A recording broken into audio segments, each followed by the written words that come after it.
Here, this is a gift to celebrate your discharge. Open it later, okay? As Ashley, who always harasses me, handed over the gift box, I could hear father-in-law Thomas and Kevin chatting in the background. When I opened Ashley's present and saw what was inside, I screamed in an indescribable voice and threw the box into the trash can. Rage coursed through me, feeling like my blood vessels might burst. I couldn't believe she could be this malicious. I could never forgive Ashley no matter what happens. A loud noise came from the trash can, and Kevin and Thomas came to see what was happening. "What's going on, Patricia?" "You, that Patricia? It's terrible. Throw away a present from Ashley?" "That's right. Apologize to Ashley." With trembling hands, I pointed at the trash can and shouted at Kevin and Thomas, who were speaking all at once. "Look inside properly." Kevin skeptically peered into the trash can, his face turning pale as he saw the contents. "My name is Patricia. I'm 29 years old and have been a housewife since getting married 5 years ago." "Patricia, shall we get going?" "Yeah, wait for us, Kevin. Thomas, we'll be back soon." "Take care, you two." I get along well with my kind husband, Kevin, who is the same age as me. Kevin's family only had his father, Thomas, as his mother passed away early. When we got married, I suggested living with Thomas so he wouldn't be alone. We've been living together as a family of 3 ever since. Thomas treats me like his real daughter, and to me, he's like a real father. While heading to our destination, I chatted with Kevin. "Kevin, thanks for always being there for me." "What are you talking about? I always look forward to coming here too." Kevin and I were on our day off, visiting children's homes.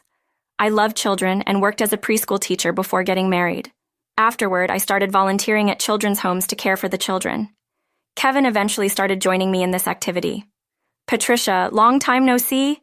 It has been a while. Has everyone been doing well?" An older child hugged me as I arrived. Kevin was also popular among the boys who wanted to practice soccer. "Patricia, read us a book." While playing with everyone, a 3-year-old boy named Charles, who recently joined the children's home, came to me with a picture book. He had no one to rely on since his parents died in an accident. He was at an age where he still needed to be pampered. "Of course. Come sit on my lap."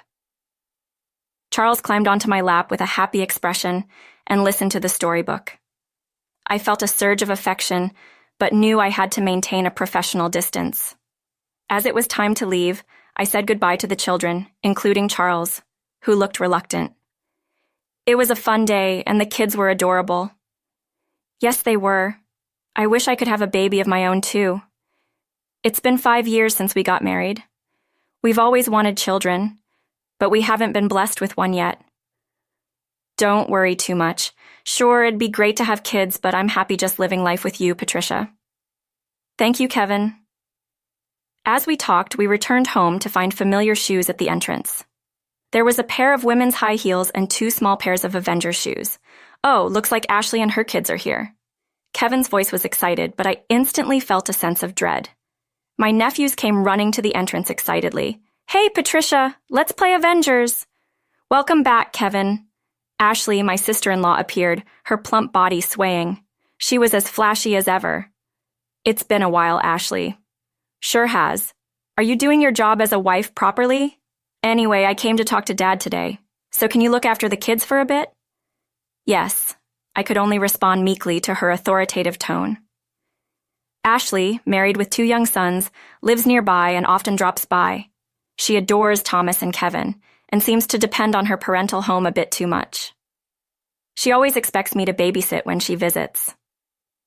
While Kevin and I were babysitting the nephews in the room next to the living room, I overheard Thomas and Ashley's conversation.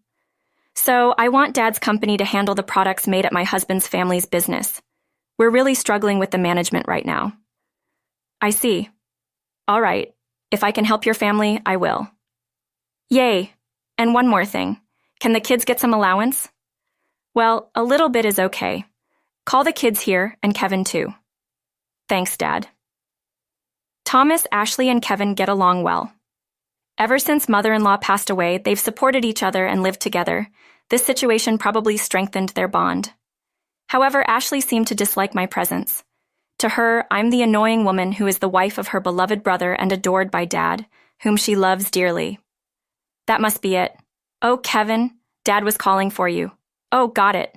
You kids, Grandpa's going to give you some allowance. Go on. As Kevin and the kids left, Ashley entered the room. By the way, Patricia, I still no baby? The usual conversation started, and I tensed up. Yes, kids are so cute, aren't they? Well, you'd know, having been a preschool teacher, right? Yes, I do think about it. If we are blessed with one, hasn't it been 5 years? Maybe there's a problem with you, Patricia. Ashley was always like this. Initially, she made snide remarks about my housekeeping, but in recent years, she's been blaming me for not being able to have children. I couldn't say anything and just looked down. You should be careful about your daily actions, you know, otherwise a baby might not come to you. Yes. Seeing tears in my eyes, Ashley seemed satisfied and started preparing to leave. Despite feeling a stomach ache, I somehow managed to join Kevin and Thomas in seeing Ashley and her family off. That night, when I went to the bathroom, I noticed unexpected bleeding. Concerned, Kevin suggested we visit a gynecologist the next day. The diagnosis I received was beyond anything I could have anticipated. You have cervical cancer. It's progressed to a stage where immediate surgery is necessary. The doctor's serious expression made me react impulsively. Does this mean I can't hope for a baby anymore? The doctor silently shook his head. It wasn't metastasized to other parts, but I needed a complete hysterectomy. Overwhelmed by shock, I broke down in tears. Kevin's hands, as he held my shoulders, were also trembling. Even if we can't have children, I just need Patricia to be alive. That's all that matters to me. On the way home, Kevin said this while looking into my eyes. I could tell there was no falsehood in his words. Kevin, I'm sorry. Don't apologize. Let's focus on getting through the surgery first. I felt grateful that Kevin was my husband. That's what I thought. Thomas, upon hearing the news, was also worried and took extra care of me, doing household chores more than ever. However, Ashley was different. Taking advantage of a moment when we were alone, she threw harsh words at me. Oh, cervical cancer, huh? Isn't that something you get from being with too many people? That's not true at all. I've never done anything like that, I finally retorted. But still, being unable to have children is like the end of you as a woman, right? What? Stunned by her words, Ashley added insult to injury. Poor Kevin and Dad, stuck with a useless woman like you. Seeing me break down and cry, Ashley left with a scoff. Kevin found me crying alone and rushed over. Hey, what's wrong, Patricia? Are you hurt? I really wanted to pour my heart out, but I couldn't bring myself to. The bond between Ashley, Kevin, and Thomas was strong, and they got along well. If Kevin and Thomas still defended Ashley even after knowing what she's been doing to me, that was what I feared most of all. Don't cry. Look, I went to volunteer at children's homes today. When I told them about your surgery, Charles gave me this for you. Kevin handed me a folded piece of paper. When I opened it, Patricia, get well soon. I'm waiting. Love you. Looking at the clumsy letters written with crayon, I felt a warmth in my heart. That's right. I need to focus on getting through the surgery and getting better. Then I can visit Charles and the other children again. That day, I had a new goal. And then came the day of the surgery. When I woke up, it was all over. There was no metastasis, and the surgery was successful. While grappling with an indescribable sense of loss, I spent my time in the hospital. During this period, Kevin and Thomas frequently visited, which lightened my heart a bit. I'm so glad the surgery went well and you're safe, Patricia. If there's anything you want, just let us know. Despite everything with Ashley, I felt truly grateful to have married Kevin and lived with Thomas. Thank you so much, Kevin. Thomas, don't mention it. Let's celebrate when you're discharged. Yes, we'll invite Ashley too. Let's celebrate together.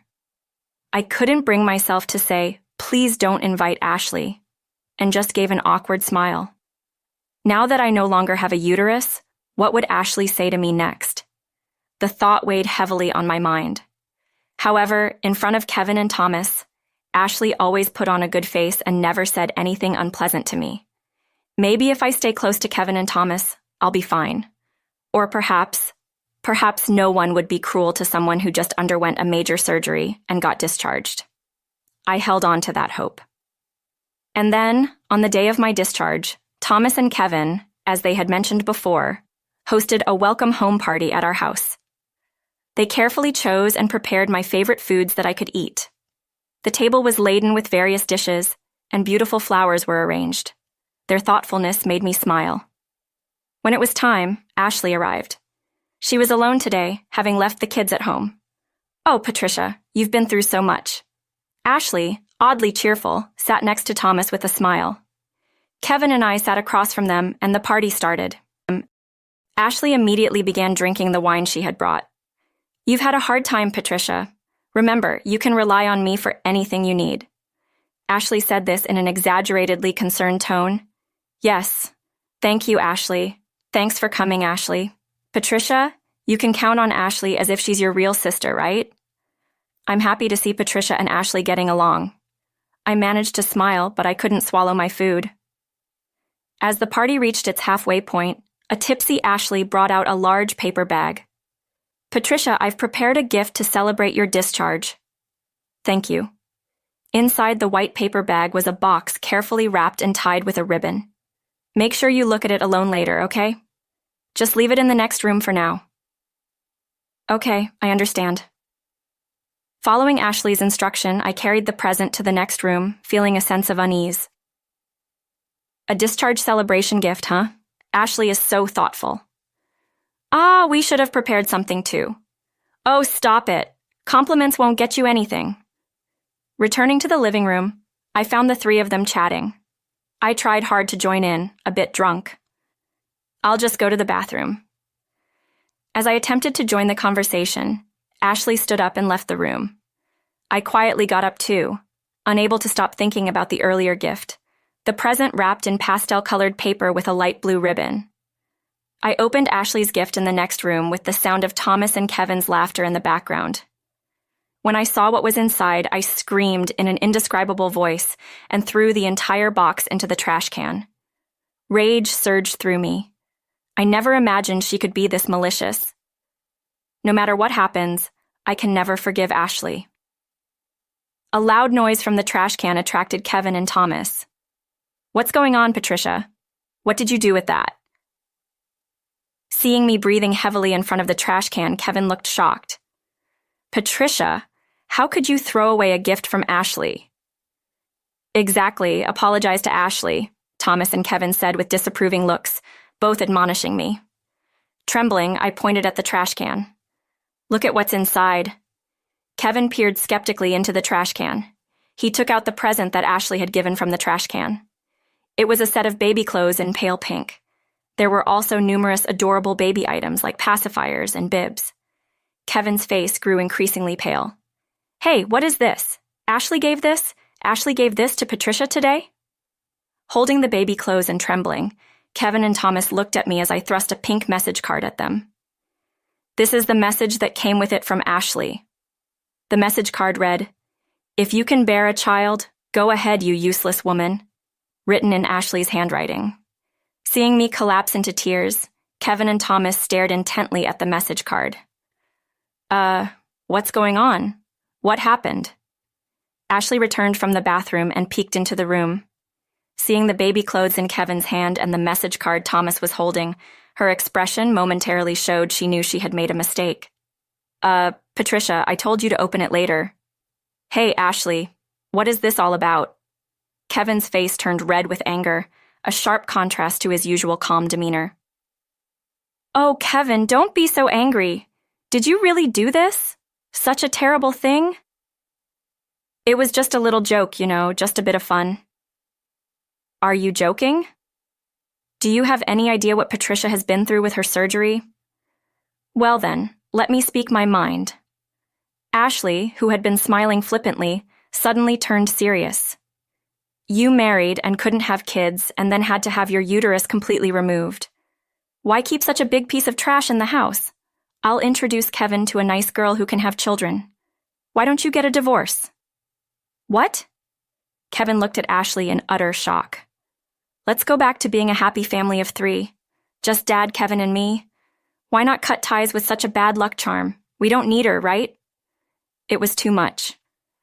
Just as Kevin and I were about to retort, a quiet voice spoke. Yes, you're right.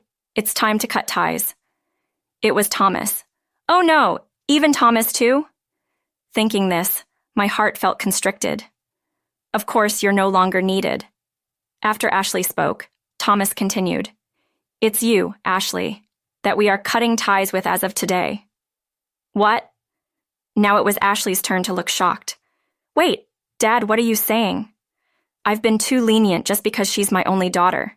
To think she's grown into such a heartless person, I'm ashamed of myself. Thomas continued in a calm voice, but it was laced with immense anger. I'll say it again, Ashley. I'm cutting ties with you as family. Also, our company will cease all dealings with your husband's family business. Dad, what are you saying? If you do that, I'll be thrown out. That's your problem. You're no longer welcome in this house. Leave now. Thomas pushed Ashley towards the door, ushering her out. What the? Even Dad and Kevin defending such a flawed woman? What's wrong with you all? Ashley yelled as she left, and Kevin shouted back. The flawed woman here is you. Get out and never come near us again. The front door closed, and Kevin and Thomas locked it with a chain. Then they rushed over to me. Patricia, I'm sorry. I should have realized sooner. I'm truly sorry, Patricia. I'm sorry for the pain you've suffered. From now on, tell us anything you need. I cried while Kevin held me by the shoulders. It's finally over now. I was enveloped in a sense of relief. 6 months later, Kevin and Thomas had indeed cut off all ties with Ashley. She tried to contact us persistently for a while, but we ignored her completely, and she eventually stopped. Thomas ended the business dealings with Ashley's in-laws' company, explaining the reason to them. As a result, Ashley was blamed by her husband and in-laws and now had to live with her parents-in-law due to financial difficulties. Ashley, who had never worked since her marriage, was now doing part-time work while taking care of her children. It's none of my concern now, but I do hope Ashley learns a bit about the pain of others. As for us, we recently finalized the adoption of Charles from a children's home after careful consultation. Charles calls us Dad and Mom and has grown close to us, which makes us happy. Thomas also adores Charles. We want to bring happiness to a child like Charles since we can't have our own. Now we spend our days peacefully with these thoughts in mind.